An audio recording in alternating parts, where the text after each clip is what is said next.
Hey, welcome back to 40 Days of Holiness. Grab your workbook. If you don't have one, you can go to www.40daysofholiness.com and order yours, okay? Let's get started and let's look into the holiness of God today. Here's today's theme. All things are holy only as they relate to God. I'm not an iPhone guy, but I have noticed while shopping for my wife's iPhone charger, yes, we are a house divided, very sad, pray for her. I've noticed that there are some fake products out there, that they work for Apple, but they're not made by Apple, and eventually they break down or they don't work well.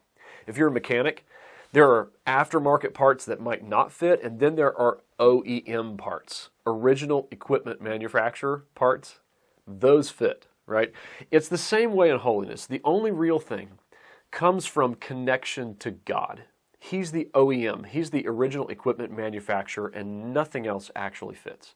There's no intrinsic holiness in any person or thing. Most human religions teach that there is intrinsic holiness in some person or place or thing, that this person is holy because of some quality they possess. This is a holy object, holy place, holy rock, holy ceremony, those kinds of things. So we get titles like His Holiness the Dalai Lama or Holy Father about the Pope. But when the Bible uses the word, it's not talking about that. The Bible teaches there's no such thing as intrinsic holiness, holiness that exists in a place or a person just by themselves. But when God comes into the picture, when He touches or uses something, He communicates His holiness to or through that person or thing. Let me give you an example.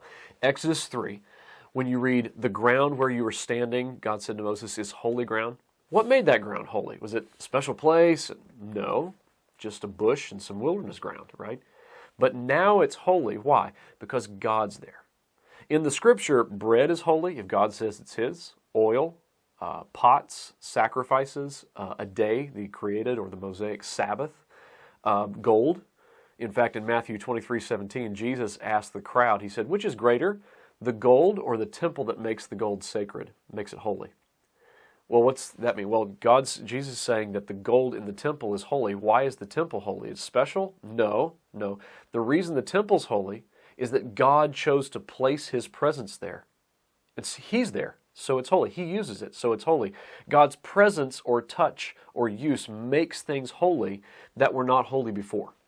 This is also true of people. When God connects with us, we become holy. His presence in us makes us holy even though we weren't before. So God says in 1 Corinthians 7 that as a believing wife, you make your husband and your kids holy even if they're not believers. Like they're in contact with you and God's in contact with you, so they are in contact with holiness. Have you ever touched something and like you got a shock? That static electricity, right? Static electricity is electricity that builds up in a person or item. But there's another kind of electricity that doesn't just build up and sit there. It flows through a connection, a plug, or a wire. When the switch is off, the connection's broken and the light goes off. God's holiness is not like static electricity. It's like the other kind. Like electricity flows, holiness is dynamic. If God leaves or stops using something or is disconnected from something, it's not holy, just like that. The light goes off. My little boys, I've got 6 sons, and they have a little board called snap circuits, and it snaps together. You can make circuits and put in resistors and a siren that goes whoop, whoop, whoop, and a light. And it's all connected back to a battery pack, a source, and they can make different things. And the first element of holiness is like that circuit. It all has to go back to the source. The only thing that creates holiness is being connected to God. And if you're connected to God, you are holy. No matter if you used to be or not. And if you're not connected to God, you're not connected to holiness. The light goes off because He is the source of all of it. So rather than I'm going to grit my teeth and make myself holy because I do holy actions, the source of holiness is a connection to, a filling with, a use by God, who is the fountainhead, the source, and the definition of all holiness. So what you're longing for when you're longing to be holy is not so much a let's try to do some more holy things.